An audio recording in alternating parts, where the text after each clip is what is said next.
इसके बाद हम देखते हैं कि ये तो आराम से अपने लिए चाय बनाता है और ये उसी कमरे में था जिसमें धमाका हुआ था। यहाँ पर रिको और उसकी केयर टेकर सोफे पर बेहोश थी। वहीं वो क्यू सोल्जर कोकुन जिसने धमाका किया था वो गेतो से माफी मांग रहा था क्योंकि गेतो की एक स्पिरिट ने उसे जकड़े हुए था और वो कोकुन को किस करने की कोशिश कर रहा था। कोकुन गेतो से कहता है कि वो कर्स एनर्जी यूज करना छोड़ देगा और वापस अपने गांव जाकर खेती करने लगेगा, लेकिन गेतो ऐसे दिखाता है जैसे उसने कोकुन की बात सुनी ही ना हो। अब इससे कोकुन गुस्सा हो जाता है और बताता है कि उनके क्यू ग्रुप का सबसे पावरफुल सोल्जर बेयर भी यहाँ आया है और वो उसे अच्छा सबक सिखाएगा। तभी गेतो के मोबाइल पर एक मैसेज आता है जिसमें गोजो ने उसे एक फोटो सेंड की थी। गेतो ये फोटो कोकुन को दिखाता है जिसमें गोजो ने ऑलरेडी बेयर को हरा दिया था। अपने सबसे पावरफुल मेंबर की हार के बाद क्यू ग्रुप पर ताला लग जाता है। इसके बाद हम एक बोट रेस अरेना को देखते हैं जिसमें तोजी फुशिगिरो बैठा हुआ था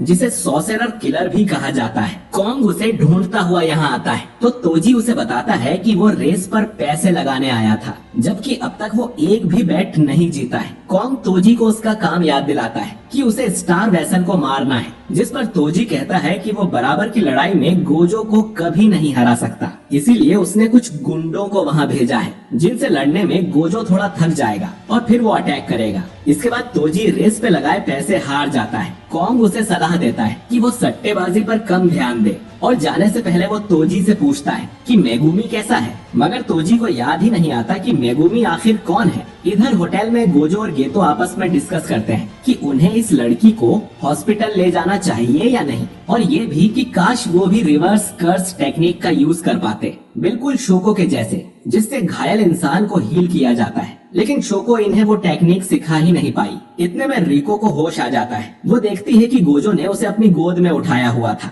वो उसे भी कोई गुंडा समझकर उसे एक चांटा जड़ देती है और दोनों लड़कों को उससे दूर रहने को कहती है। ये तो उसे समझाता है कि वो लोग तो उसी को प्रोटेक्ट करने आए हैं, पर रिको उसका बिलीव नहीं करती और कहती है कि तुम्हारी तो शक्ल पर ही झूठा लिखा हुआ है। ये सुन दोनों रिको को बुली करने लगते हैं। तभी उसकी केयर टेकर मिसातो यहाँ आ जाती है और रिको को समझाती है कि ये लोग उनकी साइड हैं। रिको देखती है कि मिसातो एक कर्स के ऊपर बैठी हुई थी। ये तो एक्सप्लेन करता है कि ये उसकी टेक्निक कर्स मैनिपुलेशन है जिसकी मदद से वो कर्स स्पिरिट्स को एब्जॉर्ब और मैनिपुलेट कर सकता है। गोजो उन्हें बोलता है कि जैसे उन्होंने सोचा था ये लड़की बिल्कुल वैसी नहीं है। उन्हें लगता था कि ये दुखी होगी क्योंकि कुछ ही दिनों में इसकी बॉडी टेंजन से मर्ज होने वाली है, जिस पर रिको कहती है कि उसे गर्व है कि वो मास्टर टेंजन की वेसल है और मर्ज के बाद वो और टेंजन एक हो जाएंगे। लेकिन गेतो और गोजो उसकी बात पर ध्यान नहीं देते और गोजो गेतो को अपनी नई होम स्क्रीन दिखाता है। इसके बाद वो रिको का मजाक उड़ाते हैं, उसके तो कोई दोस्त भी नहीं होंगे।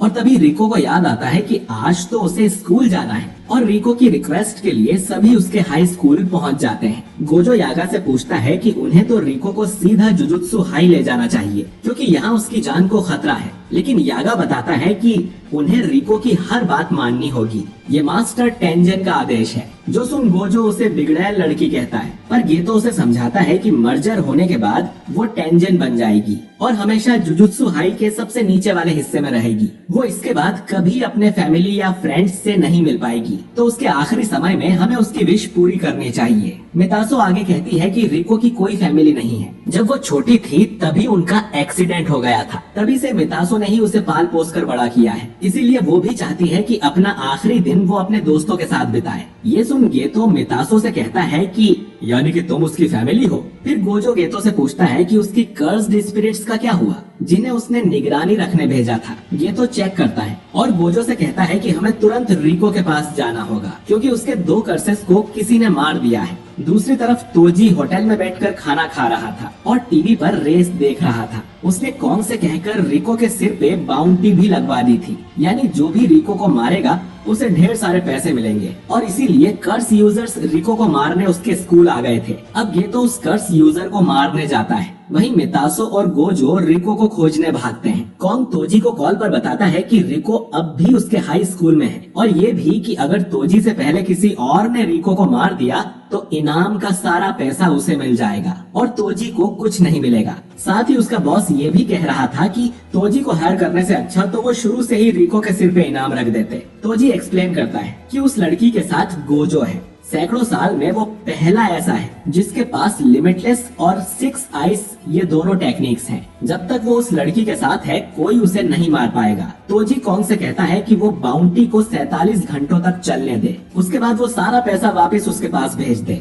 इतना कहकर तोजी कॉल को कट कर देता है। इधर स्कूल में गेतो का सामना एक बूढ़े कर्स यूजर से होता है जिसने 2 शिकिगामी समन किए थे। वो गोजो की यूनिफॉर्म देखकर ही समझ जाता है कि ये जुजुत्सु हाई से है और हमले के लिए रेडी हो जाता है। इसके बाद गेतो भी 2 छोटे स्पिरिट्स को बाहर निकालता है जिससे कर्स यूजर समझ जाता है कि गेतो के पास कर्स मैनिपुलेशन की टेक्निक है, लेकिन फिर भी उसे लगता है कि वो गेतो को हरा देगा क्योंकि गेतो यंग है तो अभी उसके पास इतना एक्सपीरियंस नहीं होगा और शायद वो क्लोज कॉम्बैट से भी डरता होगा। लेकिन तभी गेतो एक बड़े से केचुए कर्स को बाहर निकालता है जो कि शायद उस कर्स यूजर को निगल जाता है। ये सोचकर गेतो आगे बढ़ने लगता है, लेकिन तभी वो कर्स यूजर साइड से आकर उस पर अटैक करता है, पर तभी उसे अपना पुराना डॉग दिखाई देने लगता है। इस कर्स यूजर के पेरेंट्स इससे बिल्कुल प्यार नहीं करते थे क्योंकि वो कर्सेस को देख सकता था। सिर्फ उसका डॉग ही था जो बिना डरे उसके साथ रहता था, लेकिन उसे मरे तो 50 साल हो गए थे। अब कर्स यूजर को समझ आता है कि उसकी लाइफ उसकी आंखों के सामने दिख रही थी। इसके बाद गेतो कर्स यूजर को मारकर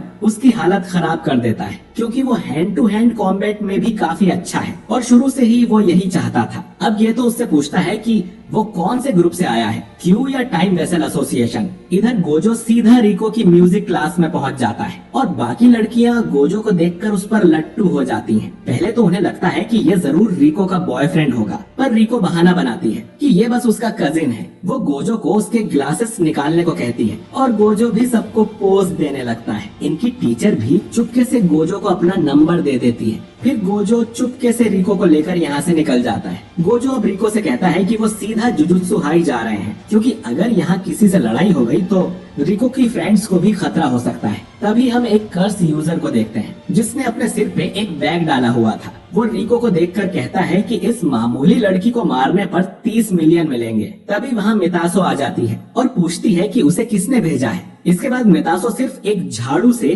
उस पे अटैक कर देती है और उसे हरा भी देती है। तभी गेतो भी यहाँ आ जाता है। उस बूढ़े से पता चल गया था कि रिको के सिर पे 30 मिलियन का इनाम है और उसकी टाइम लिमिट कल सुबह 11 बजे तक है और वो ये बात गोजो को कॉल पर बता देता है। वहीं इधर गोजो और रिको को उसी कर्स यूजर के 4 क्लोन्स ने घेरा हुआ था। रिको पूछती है कि क्या ये शिकिगामी है, जिस पर गोजो मजाक में कहता है कि जुजुत्सु सॉर्सरर्स की वैसे ही कमी है, तो तुम अगर नौकरी करना चाहो तो हमें ज्वाइन कर सकते हो। कर्स यूजर को इसमें कोई इंटरेस्ट नहीं था और वो अपना 5वां क्लोन भी बना लेता है। अब गोजो अपनी कर्स टेक्निक से 2 क्लोन्स को आपस में ही टकरा देता है। इसके बाद 2 और क्लोन्स गोजो पर हमला करने आते हैं, लेकिन गोजो की इन्फिनिटी की वजह से वो उसे छू भी नहीं पाते और फिर गोजो उन दोनों को भी पीट देता है। इस कर्स यूजर की टेक्निक यही थी कि वो खुद के 5 क्लोन्स बना सकता है और ये भी डिसाइड कर सकता है कि इन क्लोन्स में उसकी मेन बॉडी कौन सी होगी। यानी कि अब जो 5वां क्लोन बचा है वो ही मेन बॉडी है। यूजर पूछता है कि उसे ये कैसे पता चला, जिस पर गोजो बताता है कि उसकी आंखें अच्छी हैं। इसके बाद गोजो बताने लगता है कि उसकी टेक्निक्स कैसे काम करती हैं, जैसे इन्फिनिटी या टेक्निक ब्लू, जिससे गोजो किसी भी चीज को चुंबक की तरह अट्रैक्ट कर सकता है। अब कर्स यूजर यहाँ से भागने की कोशिश करता है तो गोजो फिर अपनी टेक्निक ब्लू यूज करता है, जिससे वो और कर्स यूजर एक जगह पर खींचे चले आते हैं। इसके बाद गोजो अपनी reverse cursed technique red use करने लगता है, लेकिन वो उससे एक्टिवेट ही नहीं होती क्योंकि गोजो को अब तक रिवर्स कर्स टेक्निक ठीक तरह से नहीं आती थी। तो गोजो एक सिंपल मुक्का मार के उस कर्स यूजर को हरा देता है। इस पूरी फाइट के दौरान रिको गोजो के साथ ही रहती है और गोजो की पावर की वजह से वो उसके साथ साथ उड़ रही थी। वो गोजो की पावर देखकर हैरान हो जाती है। तभी उसके मोबाइल पर एक मैसेज आता है जिसे देख वो चौंक जाती है क्योंकि मितासो को किसी ने किडनैप कर लिया था और ये एपिसोड यहीं पर खत्म हो जाता है।